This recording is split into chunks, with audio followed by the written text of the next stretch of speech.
You're on to Facebook? No, it's Facebook's not working. Right. Is that operator error or not? More complaints. Right, kia ora and greetings everybody, and thank you for coming this afternoon. Today we are going to continue the conversation that we started last week with Christchurch 2050. And I'm very conscious that for most people, it's a topic that's really hard to get your head around. And so I was talking to Rod Cameron during the week, and Rod and I have spent quite a bit of time talking about sort of infrastructure and basically how we got ripped off in Christchurch after the earthquakes, and Rod's sort of almost an oxymoron. He's an interesting engineer, which is most unusual, really. And Rod, actually, Gary, can I just say it's like having a non-boring accountant, is it? Yes, that's right. That's right. Yes, that's right. Or an entertaining environmentalist.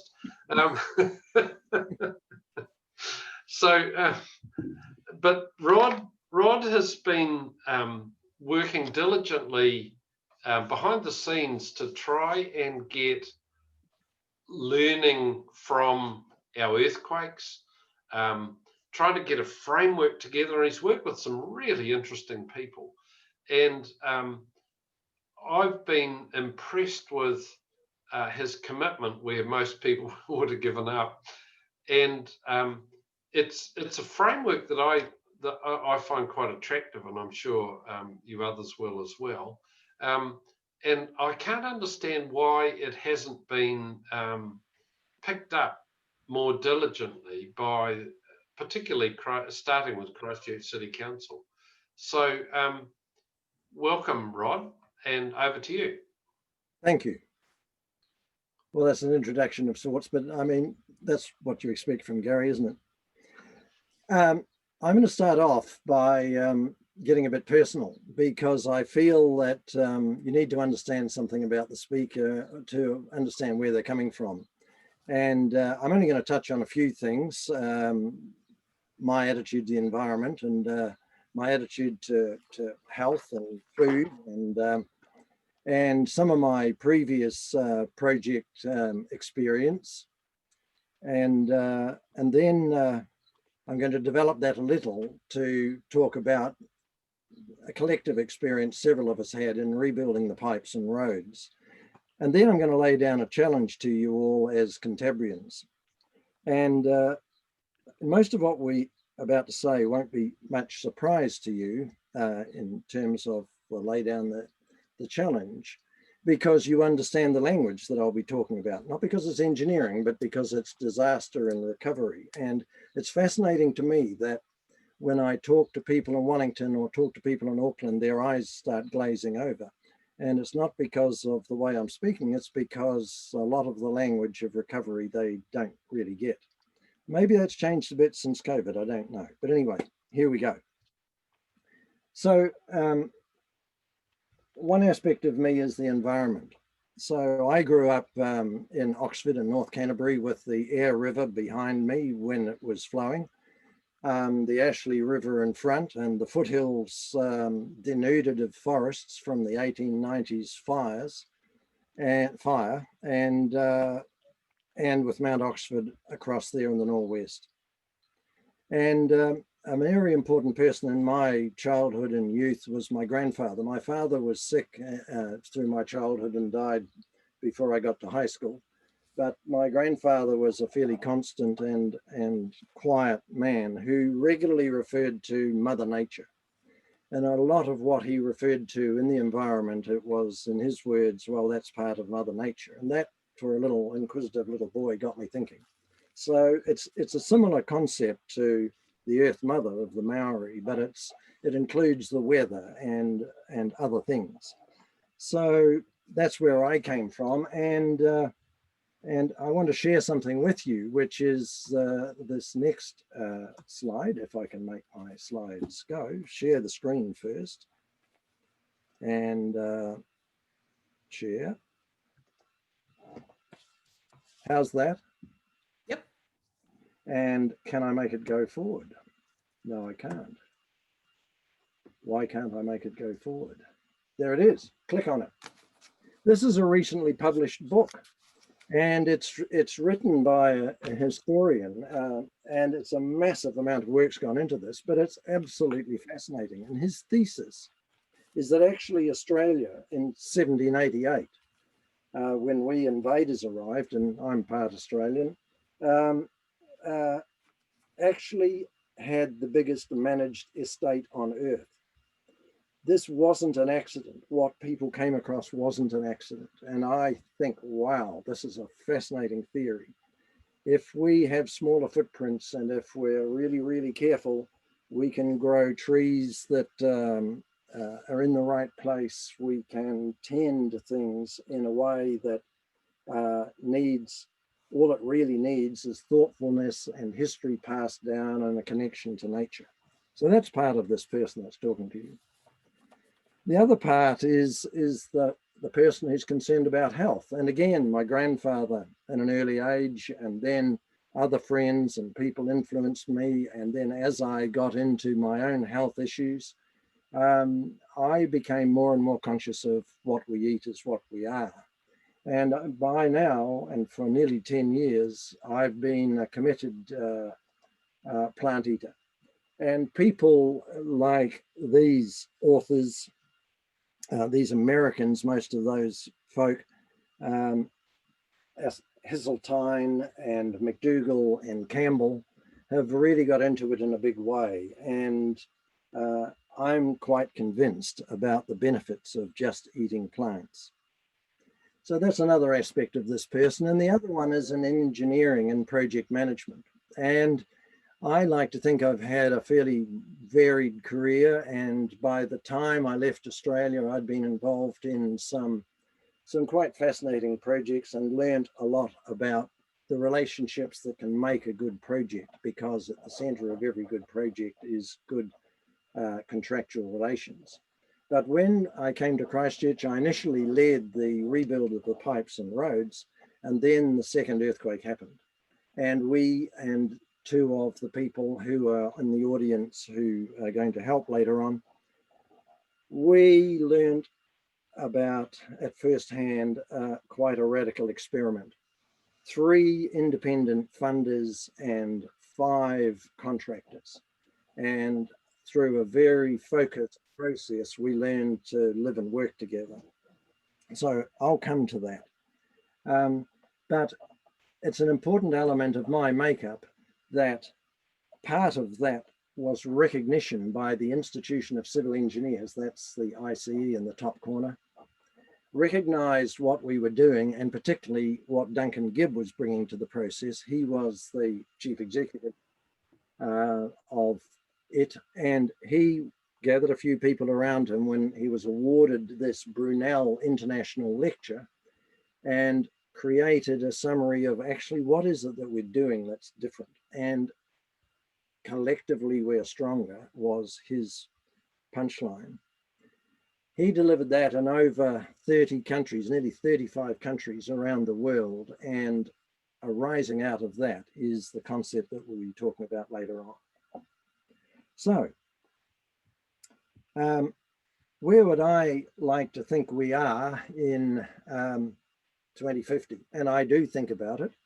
Gary will probably chip in because he can't help himself, saying, yeah, you'll be pushing up daisies. Well, I don't know. I'm going to challenge him on that. I'd like to think that we're eating plants, that we're in a fully sustainable, beautiful environment that's very carefully managed, and that us doing people at the bottom end of town, and this is just a clip out of part of what Skirt was about, come and have a closer look, which means interaction of the built environment process with the community.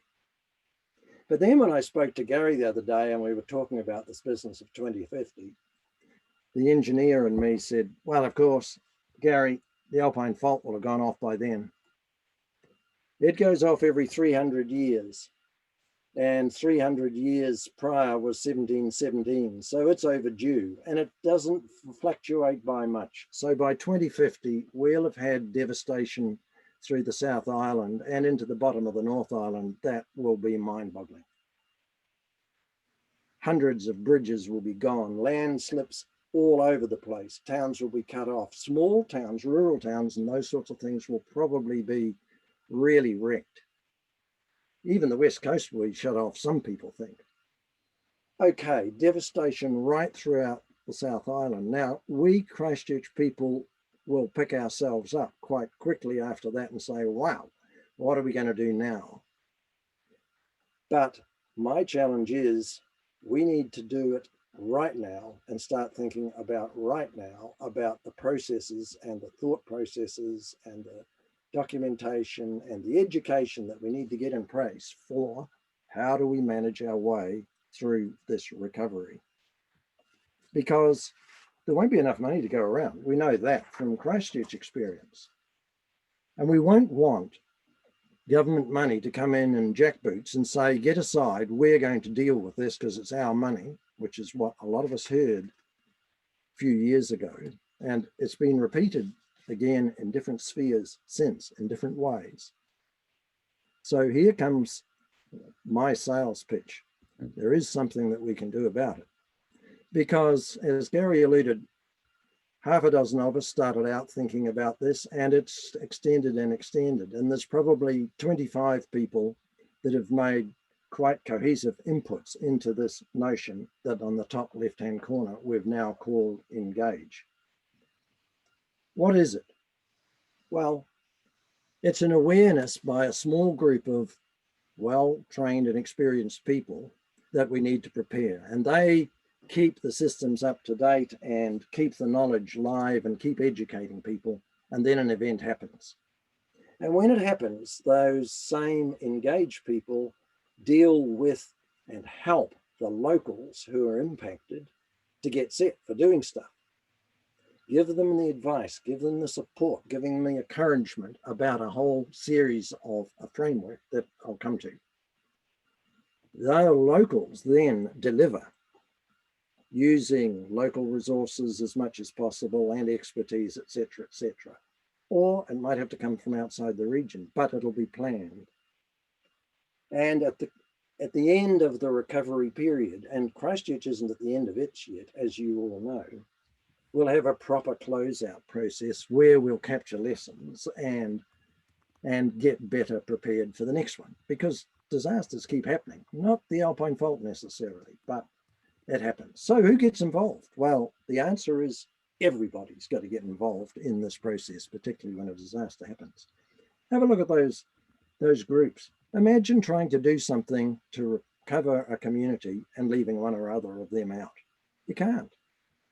And neither can you do things with one group working in isolation, because it'll be flawed. And I don't want to go into examples, but there are plenty around us where that flaw has happened. So we've all got to be involved. And another way of looking at all getting involved that is from a completely different perspective. Forget about what the names of the groups are. It's the people with expertise. It's a way of approaching things, the framework. It's information systems, which I'll come to in a minute.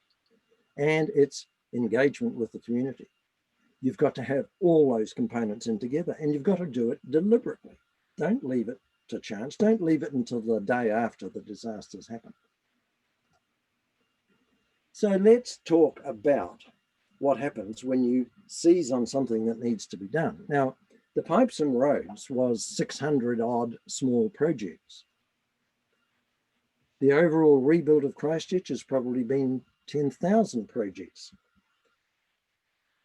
But they can all be done in a centralized, collaborative, coordinated way. You begin by assessing, well, what's the problem? And you work it out, working left to right on those circles, little engage circles blown up. You share the information, you get the scope of work, and then you come to the bit that really, really matters, which is prioritization. Should we build the school first or the bridge? Should we forget about the bridge altogether and reroute the road? And this is where you can imagine integrated, proper, thoughtful, coordinated, collaborated thinking has to happen. Then the funding follows and you finesse the concepts, you deliver. Look how far delivery is along the process. In the early days after the earthquake, people were clamoring for us to start digging up the roads. Let's get the diggers out there, get the diggers out there. Well, hang on. We've got a lot of planning to do, a lot of thinking to do. And when the big earthquake happened and Skirt started, well, we had the good fortune that we'd already started some projects, so we could keep going with those projects while we really worked out, which took us several months, what Skirt should do. You monitor it closely and you capture the lessons. So that's the sequence that most Cantabrians, I think, can relate to. But behind it all, you need information. Now, I don't want you to get into detail on this image, but on the left-hand side, we have learned how to get information on projects and link it to information on people and link it to information on assets. And I'm relatively certain, because I am involved internationally in this thinking, this has not been done anywhere. But we've learned how to do the basics of this in Canterbury and in the Kaikoura event. And we know how we can take it into the modern sphere. And if you do that, look at the right-hand side. Why wouldn't you and why shouldn't you expect to have that visibility of what's going on? Do any of us have it in any of the major projects we can think of in Christchurch? And why shouldn't we? I mean, it's a question that doesn't need answering, really, because the answer is so obvious. We should. So we've figured out how to do that. Moving along. So if you run these projects in that manner, what are the benefits to the people around you? Now, this is where the Canterbury knowledge comes to the fore. None of you needs to be told what any of those things mean. But when you look at them, activity, yeah, we want to see things happening. We need information. Everybody needs employment after a disaster's happened. You need to know that it's being done well, there aren't wasted time. You need to know that the money's under control and have confidence in that. But what about the next one? This is the one where the Wellingtonians and the Aucklanders go into disbelief. Well, you can't, I mean, no, a lot of this has got to be, no, it's private, sure. No, you've got to be open. And out of the openness comes an integrity that people can understand. And as things start getting built, the whole community gains confidence. And when you look at that sequence, it's obvious, isn't it? But no, it's not. And it's not obvious either how to make it happen. But go back to those 4 blocks, we think we know how. So here's the challenge I want to throw to you folk as Cantabrians. We haven't, in 3 years of talking about this and shaping it up, to be fair, and getting it in a way that other people might understand, we haven't been able to get Wellington on side. Wellington say, well, of course, recovery from disaster is the local government's problem. Yeah, right. Most local governments struggle with their day-to-day lives. They can't deal with the great impost of a disaster over the top. So why don't we create this engage thing here? Make it part of our knowledge. We can share it with the rest of the country. But actually, now we're getting cunning. Now the Garys of this world, the commercial people, say, actually, this is a service. We could charge for this and we could sell it. And what is obvious to me is there is a market for the information system, particularly internationally. Why couldn't we? All right, Canterbury, that's my challenge. Have a think about it and let's discuss it. Now, there's 2 ladies in the audience, Ruth Bullen. Ruth's a civil engineer from Britain, so she's the local representative of the Institution of Engineers, and she understands a lot of the engineering side of this thing. So if somebody wants to ask a difficult question that's in that domain, Ruth will pick it up. With me. And the other person, as Belinda just walked, B is an HR person, but actually she is a culture guru, because at the heart of an organization that does what I've been describing, not just the engaged one, but the one that's set up to address the problem, is culture. It won't work if you don't have the right culture. Now, part of your discussion I'd like you to get into is, well, actually, and this is one of Gary's things, when you think about it, couldn't we use this in other areas, not just disaster? And the answer is, as far as I'm concerned, certainly. Why aren't we using a framework and a process and a methodology to address climate change? It's happening in slow motion, but it's happening right now. All right, it's a big leap, I know, and I've prattled away pretty fast, and maybe some of it didn't make sense. So what do you think? Thanks, Rod. Ruth or Belinda, would you like to add anything?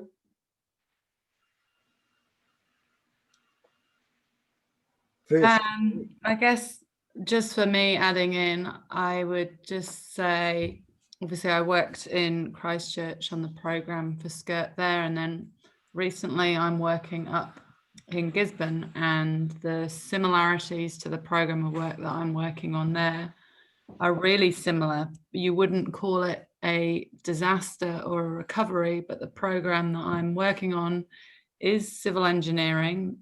Engineering is the mechanism, but it's being used as a tool to provide better social outcomes for the region in terms of business capability and training people up and providing job opportunities.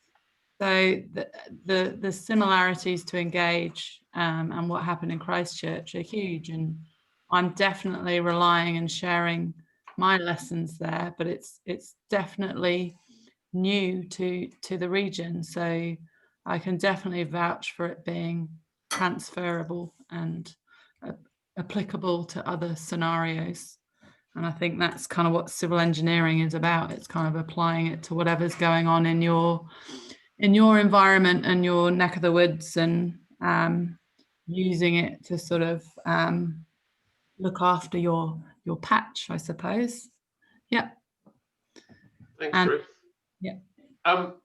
Rod, do you want to just take that off the screen now? Then we can sort of all look at each other. Thank you. And where are you? Belinda, yeah. I'd echo what Ruth has shared.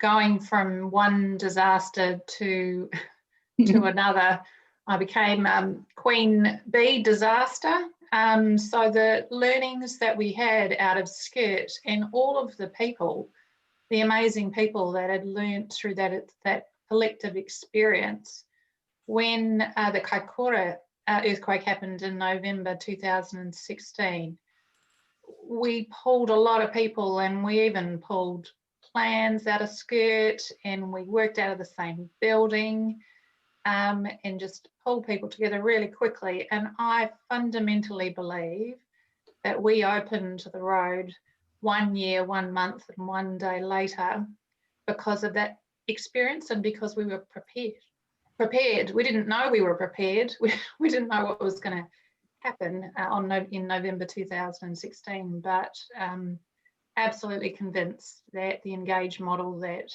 Rod was talking about put us in a state of preparedness. Thank you. Excellent. Can I ask a question? Yeah, Rosemary. One of the things I was a little bit, I wonder if this could apply to things like the cathedral rebuild. I saw the other day, an announcement that they've got to this stage, but what we're not getting is any sense of the transparency about the process and what's happening. And do you think it could apply to little projects like that as well as the big ones? I'll jump in there. Absolutely, no doubt. It's the underlying principle this can apply, whether it's a small thing that's managed in a conventional way, that is the contractual management, or whether it's really complex, needing several contractors or several consultants or what have you. So yes, it can. But of course, right up front, the thing that has to work is that there's got to be a commitment to work together.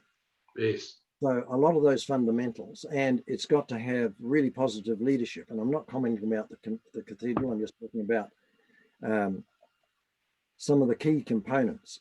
You've got to accept things like uncertainty so that you're all on the same page, that we're on a journey here and we're going to work it out as best we can together, and share risks where the risks can naturally be best managed. So all of those things need to happen. And some of those are quite foreign to people in conventional environments. Even local authorities can have difficulty with some of those things. Just to add in there, from what I've seen, I think there's this perception if something is small or large, you approach it differently. But if you go back to all of those dots that Rod was sharing before, it doesn't matter how small or large the kind of the shock or the project or the issue that you're trying to deal with, it still has all of those. There's always people, they're always going to be, you're always going to have your stakeholders, you're always going to have your challenges and your time and your priorities. And I think when it goes well, it's when you acknowledge all of those dots, if you like, and give them some attention. And depending on the complexities, some of those will be more than others. But if you think it's a small project and not all of those kind of dots needs to have some attention, I think that's when you can sort of lose some focus. But yeah, I think you could apply it to anything, small or large. I guess projects are all, when you think about it from an engineering point of view, they think about in small projects and large projects. But when you're talking about people in a community and recovery and the psychosocial recovery, and I think about the impact of that delayed decision of the Christchurch Cathedral and the impact that it had under the surface and on top of the surface for Christchurch, because it was such an icon and representation of our community, regardless of your religion. That's where the model that Rod's talking about comes to its the forefront, because it's got people at the centre, and while whatever you're fixing, it's the psychosocial kind of ripple effect that's the value of it. And engage is such a great word, because it is about engaging people from a recovery point of view, not just bricks and mortar, but the psychosocial recovery. I want to make a point too, that engage doesn't take over this thing ever. It's only ever there to support and help. And to me, in the early stages, the Anglican community was crying out for help. It didn't necessarily know that it did, but people that understood process thought these folk need help.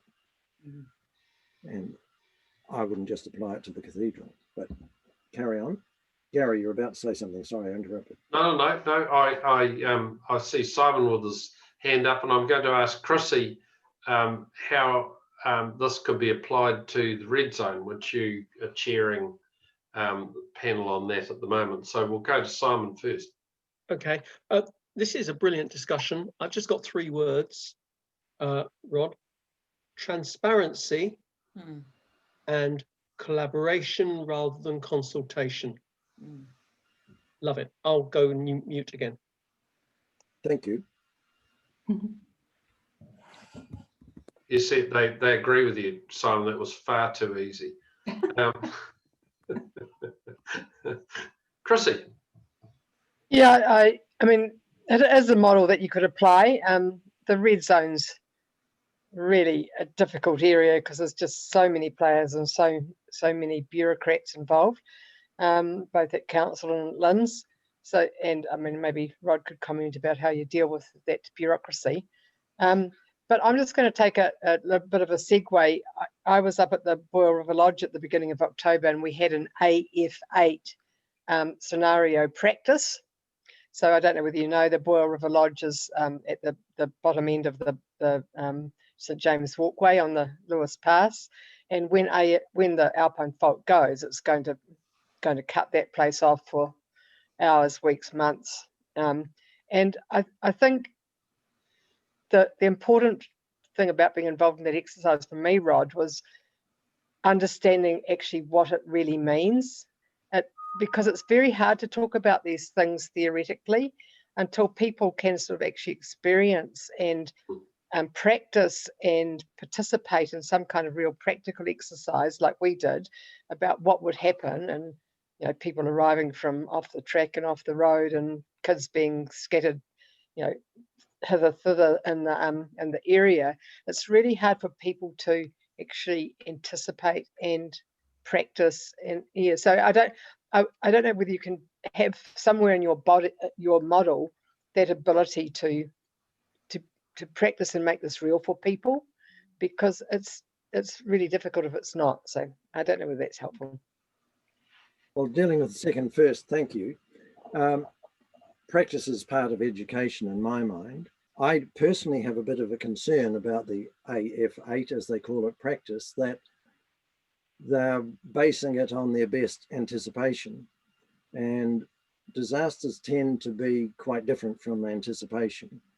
And I actually think that people behave wonderfully during the response immediately after a disaster. All sorts of wonderful things happen. To me, the problem is in the recovery, the long slog. And so that brings me into, but I don't disregard what you're saying. But that brings me into how to deal with the bureaucracies. And Ruth might comment on this, because she did a little exercise a few weeks ago, comparing the situation in New Zealand with regard to assets, large infrastructure, with the British situation. And it's quite interesting, but we'll come to that. But with the bureaucracy, it's really challenging in New Zealand because we're very siloed, and each bureaucracy seems to treat itself as its own sphere of importance and nothing else matters. And a really difficult early stage is to bring those people together and almost force them to be together. I was part of witnessing MB in the early days of the rebuild of Christchurch, and a chap from a Brit used to come down once a month and had a big graph that he put up on the wall of everybody's objectives and their work plans. And he used to say month after month, folks, this is crazy. Health, you cannot rebuild that hospital at the same time as all these schools. Schools, you cannot rebuild that at all the same time as all the housing's getting done. And his graph showed that because everyone was trying to do it all at the same time, we needed 75,000 construction workers. And he said, there aren't 75,000 construction workers in the country, and you're not going to get them here. You've got to change your plans. And nobody would. But what saved the day was that they didn't get themselves organized all that well, and that actually the rebuild of those different things spanned out over a long period of time. So it's very challenging. Ruth, would you just like to make comment about that exercise you did comparing infrastructure commission in Britain with New Zealand's infrastructure bodies? Do you remember? Sure. So I guess this was like back at the start of COVID, which was a really good example of a shock to kind of day-to-day life. And I did a comparison, being British, of what's going on back in the UK, and I'm obviously involved in our version of Engineering New Zealand, and I sort of mapped how the structure worked over in the UK to here, because I was trying to see where this alignment was from a government perspective, of how does it actually happen in practice. And I guess what I saw was a huge sort of matrix of portfolios at government level, but when you try to sort of map them through to like, how do these how do these actually deliver the outcomes that are really important to me, which is like the 2050 stuff around the environment, or is it and it's because eventually all of that sort of feeds in. And for a relatively small country with quite a flat structure, it was just impossible to sort of chase through the funding and the outcomes and the sort of overall sort of goals that New Zealand was looking for in terms of what it wanted for its people, whether it was from an educational base or an infrastructure base or a health sort of response. And I just adding back to some of the questions by Chrissy, I think, in that learning perspective is, and B, you could probably add in on this, I don't know if it's psychological or behavioral, but as humans, I think what I've noticed is we're hopeless at learning from other people's experiences. We need to experience it ourselves. And how you simulate that, I think, is the kind of the silver bullet and the nugget to it all.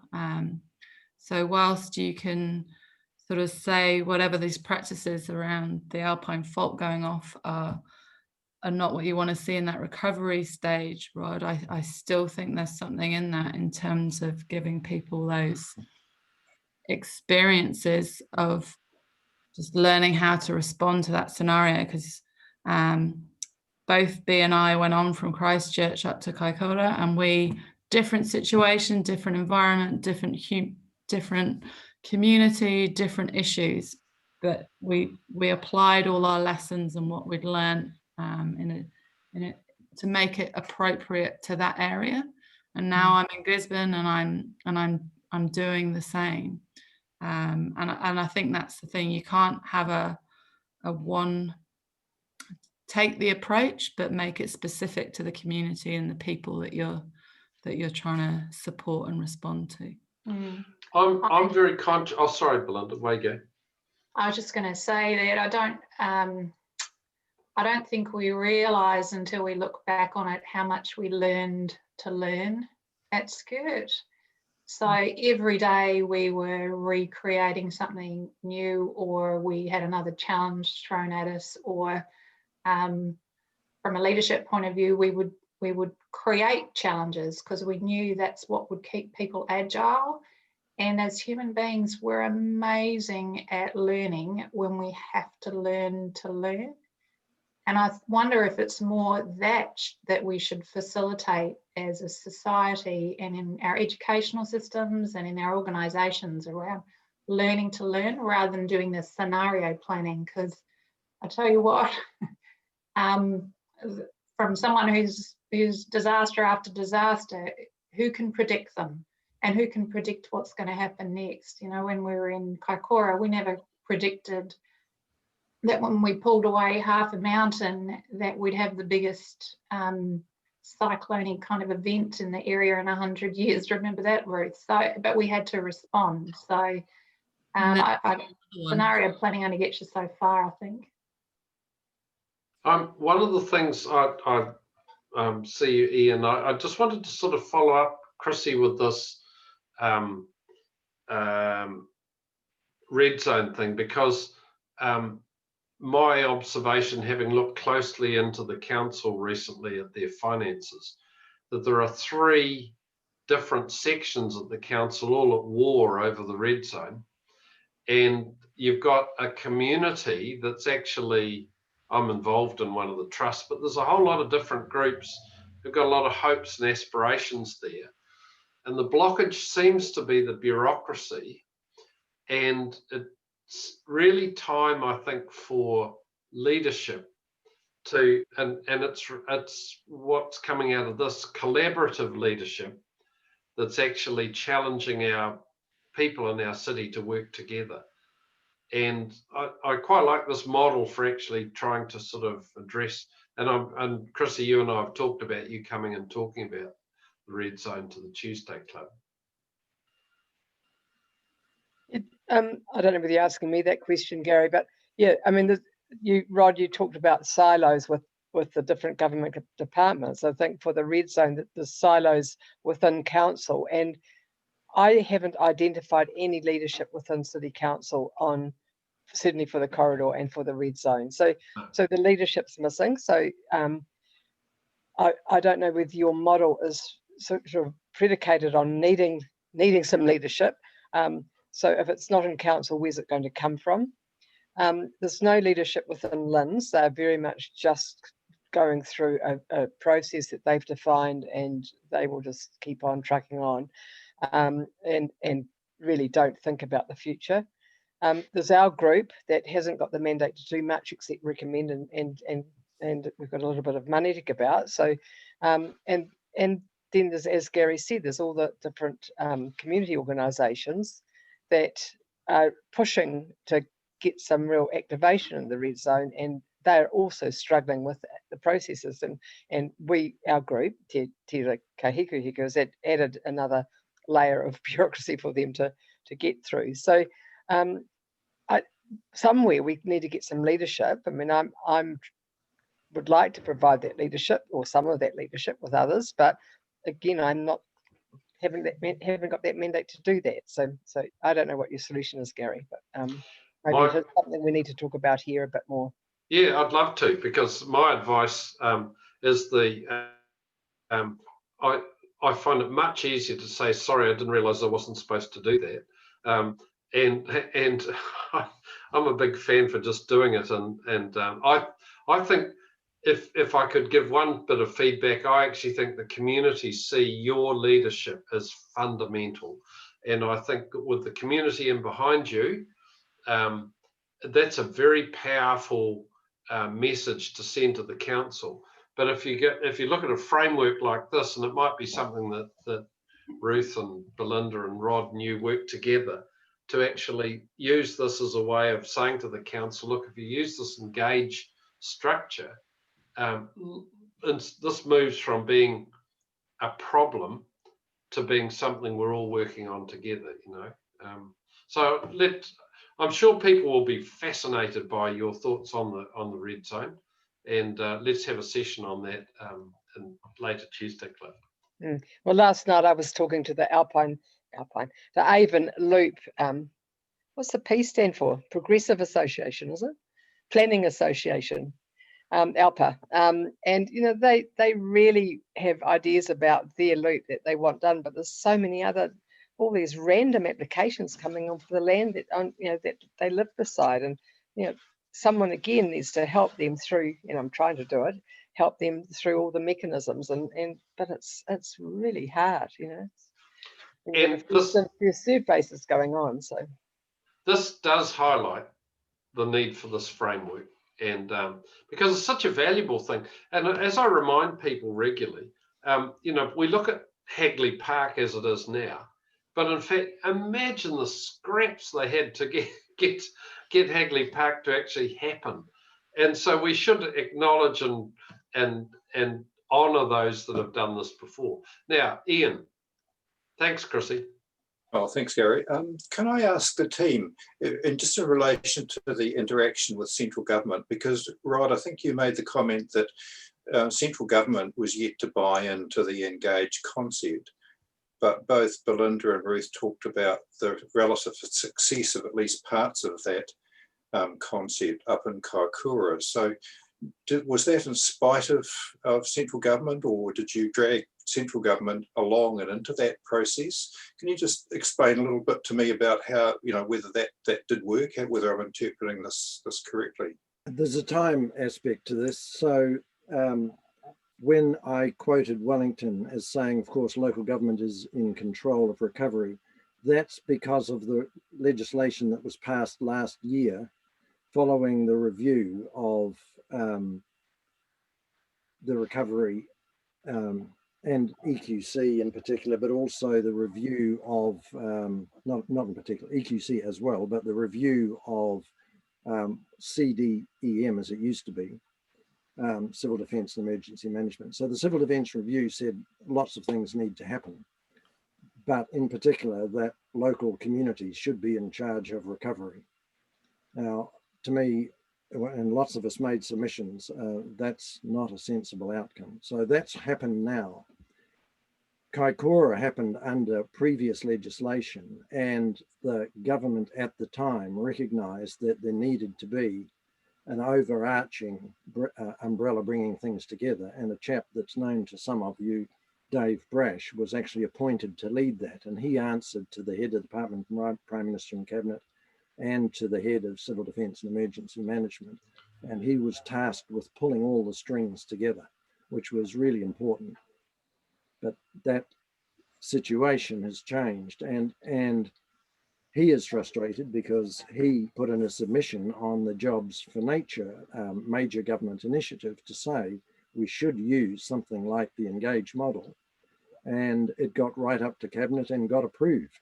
But the various departments, 5 departments involved, said no, we're doing it our way. So we've got repetitive behaviours here. But I'd just like to quickly jump back, and sorry to lose your thread, but jump back to Chrissy on leadership, just to emphasise leadership isn't just one person in one position. And Belinda could talk us to death on this one. Leadership goes all the way down through an organisation, and you create leadership of people in small teams and large teams as part of your culture. And so each one of those groups that's struggling to find itself and find its way within the red zone will have leadership, and we need to encourage their leadership and then coalesce that leadership into process that helps address the complexity. Yeah. Ian, did you have a follow-on with regard to government? Oh, no, it's just really a comment in relation to, I think, MB, in that, you know, I have experience with them working in another area, and they are extremely restricted in their thinking on things. So the more that they can be dragged into an engaged type process, not just for this, but for other things as well, the better, as far as I'm concerned. Right now, BB's asked, can you drop the image with the dots in the chat so I can have another look? Do you know how to do that, or is that? You have to just share the page again. Okay, I can, and I'll turn it on, and whoops, I've got to minimize my screen so that I can share the screen. Share that one. Now, which dots were you talking about? BB? I want to see all the dots. I need to see the whole thing again. I feel like I need a review. I've forgotten half of the words. I'm sure, not those dots either. Not those dots. These dots, the delivering of projects, how the sequence works. We can't see your screen, Rod, or I can't anyway. You're not sharing it. Oh, sorry. It sounds good though. Sounds good. Shut up. How about that? Yeah, that's it. Okay, is it those dots? It's not those dots or those dots. It's not those dots. No. It's not those No. dots. No. No. Delivering a program of projects? Yeah, that's it. What's your question? I just wanted to have a look at it. I have no question. Okay, well, you have a look at it while the rest, I'll carry on asking the questions.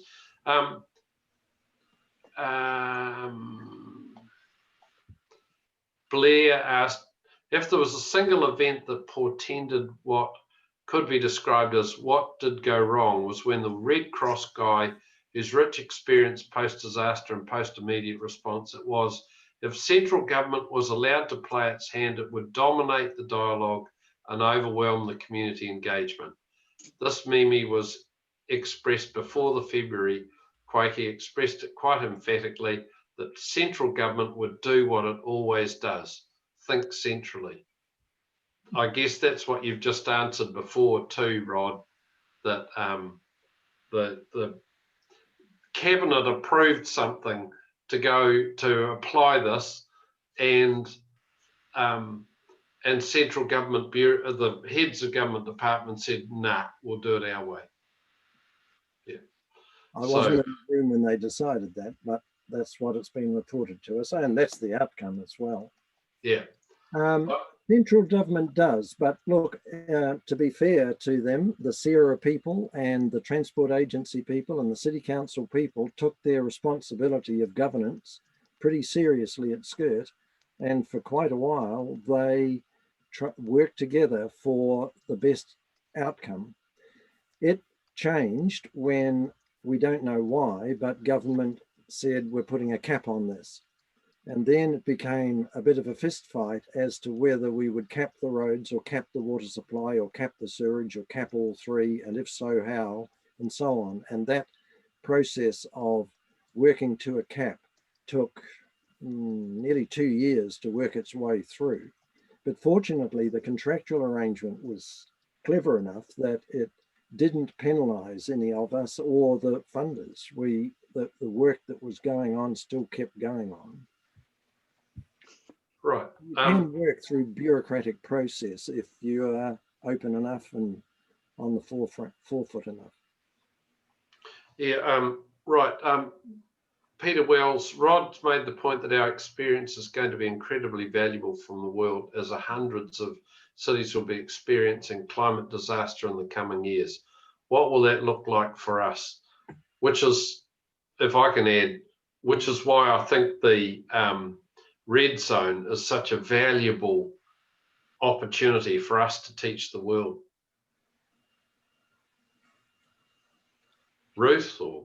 Yeah, I think I just chip in there, particularly coming from the UK and some of the other points before, and you asked about, you know, why did Kaikoura go well? And I think the advantage that New Zealand has is it's got a really flat structure, so it's not, you know, it's not unusual that someone in Christchurch can, you know, get on the phone to the Prime Minister or one of the ministers, and I think that's what happened with Kaikoura. And you know, it's those relationships, and people knew Dave Brash, and that helped form the structure which set up something for us. So we had that mandate, and then for me, sort of being further down the chain of delivery, I had that trust and a mandate. And I think what we did with Skirt, which would work really well for the red zone, is we had some really clear sort of outcomes that we were trying to achieve. So me being sort of further down the chain from Rod and Cameron, and from Rod and B, I could make a decision based on knowing that if it was, you know, I think what was it first was, is it the right decision for the people of Christchurch? Then below that it was, is this a good engineering decision? And then below that was, is this a good decision for the organisation I work for? So it kind of prioritised all of those different kind of influences that come into what sort of drives the direction that something goes in. So sort of going off a bit, but I think for the red zone, that would definitely be my recommendation. Come up with a way of trying to agree outcomes for the area, because they will be different for everyone. But if you can have something like best for the red zone, then if you trust the people delivering stuff, then you've got a chance of ending up with a final solution that and the things that Ruth speaks to is all the intentionality that we put into culture. So I sit here and smile like a Cheshire cat when someone from the Skirt organisation still quotes our decision-making framework that we came up with. You know, what's the best for the people of Christchurch, then what's the best for Skirt, and then the third priority is what's best for your home organisation. And we're talking, you know, a lot of organisations that, if we had allowed it to happen, could have had their own home organisations' priorities get in the way of decision making. So, and when we say collaboration is the best way to go, we've got to acknowledge it's actually a really hard thing to do. If you're going to deliver a shared outcome and agree to outcomes, you've got to do the real hard yards of investing in those relationships up front, and that's what Skirt did. So for the first 2 weeks, all the CEOs from those different entities, the management team, spent 2 weeks really getting to know each other, really establishing the foundation of the culture of Skirt, and getting on the same page, putting the egos aside and really looking at the spirit above ego. and always coming back to those values, those mindsets, and the purpose in our decision-making process when we got stuck, because we got stuck and tripped over our egos every day. So you've got to really intentionally focus on the culture and continue to recreate it and breathe life into it. And I think when things did go wrong, it was potentially because we'd taken our eye off that, and some personalities or some seats had changed in the rungs of decision making, and we hadn't invested in that, bringing those people on board in terms of the culture of Skirt. Rosemary's just said collaboration's perhaps anti-intuitive in our present competitive environment. It's good comment. Chrissy, you wanted to say something? Yeah, a really question just was based on what Belinda was saying and what Rod said before, that there was so many projects that were all given high priority, and so how would you use your decision-making hierarchy to prioritize the projects, or is that a different process? Because again, that in the red zone, it's that because it's a first in first served, it's not, there's no sensible prioritization. So just you've got your decision making hierarchy, but then you had the prioritization of all these, every department wanted to do their thing first. Could it be used in that way? So the answer is you're talking two different things there. The decision making by people on the ground wanting to make a decision about some activity is not prioritization that I'd mentioned earlier. And the Skirt approach prioritization in a very managed, structured way. We had a two-part process. Yes, it was relatively crude, but we did an engineering prioritization, and then we put it across to Sarah, and we had a real live wire in lady there who took it to a cross-section of community organizations and got their view on the prioritization. And so all those 600 projects, a lot of them were easy to prioritize, but the middle range of those were quite difficult. And we created a prioritization that transposed onto a map, and everybody bought into it. And once the clients had signed off, that was it. It wasn't going to change. So quite a strong process was entered into. B also used a word a minute ago, which was intentionality. So part of the rules that bound us together was that things would be done, and they weren't negotiable. So you couldn't go off and decide, no, we'll do this differently. Gosh, I might get you to talk to the engineering section of the council. One of the things that Annette raised, and then Ruth sort of followed on from it, Annette said it'd be quite a positive thing if we could learn how to adapt to climate change the right way, which is a big, it's a real big hag, that one, BHAG, big, hairy, audacious goal. But Ruth sort of answered this to a certain extent. Outcomes and how you measure them are also tricky. So how do you map what you want in 2050 to look like, what you prioritize, what your priorities, measure, and how to action now? So in fact, you sort of go for, there's our long-term, what we want to do, and work back from that and how you achieve it. Is that what you're saying, Ruth, in response to Annette's? Yeah, I think, so I guess going back to the Skirt one, like B said, it was the whole, the people of Christchurch was one of the outcomes. And then there were all sorts of metrics behind that. And how smart you are with those sort of metrics will actually drive those outcomes and actions that are taken. So to give you an example of the program that I'm working on now, it's about making job opportunities and training opportunities for Gisborne. And the long-term goal is it actually raises their resilience in terms of the capability of their people and their businesses. But what's happening is the number of people being employed are being measured. So the count is, you know, successes is 1 person employed or 50 people employed, but it misses that measure of actually what we're looking for is that long-term sustainable employment outcome for an individual. So I guess that's the point I'm trying to make, because it's how do you break it down into smaller pieces, because it's quite hard to get your head around what it's going to look like in 2050. But if you say, I want 2050 to look like everybody still has access to rivers and the coastline and all of the kind of fruit and veg and sort of outdoor spaces that I have now. So when I go and make a decision about what I'm going to build out there, I'm going to do it in a way that is enabled. So that I think is the tricky part that I'm trying to describe. But he's not. I would add to that, this doesn't happen by accident.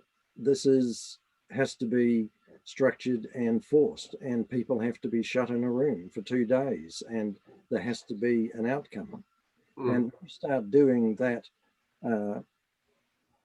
organized process with an end goal that's clearly defined for people, then it's not engineers that drive that, it's the Belindas of this world, and they set up interactions of people that are designed to give outcomes. So we had a vision, we had 20-something objectives, and we broke it down in a hierarchical structure into a performance framework that had areas of key result areas and key performance indicators in them. So there was a very strong orchestrated structure, which started from the very highest levels in the early days and then became increasingly a management responsibility that the board confirmed or argued against. So it's no harder with the red zone, in my mind. It's no harder with climate change. The sense of both of those things is there's not the immediacy of having a community on its knees and saying, God, we need the sewers.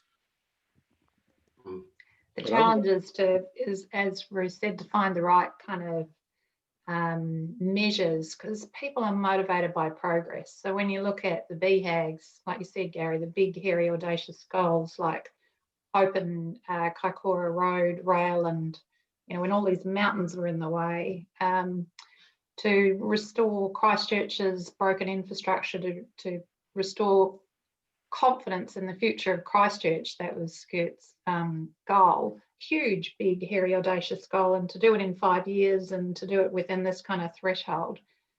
People join because of the purpose, and I'm sure, Chrissy, you've joined because of the purpose of the red zone.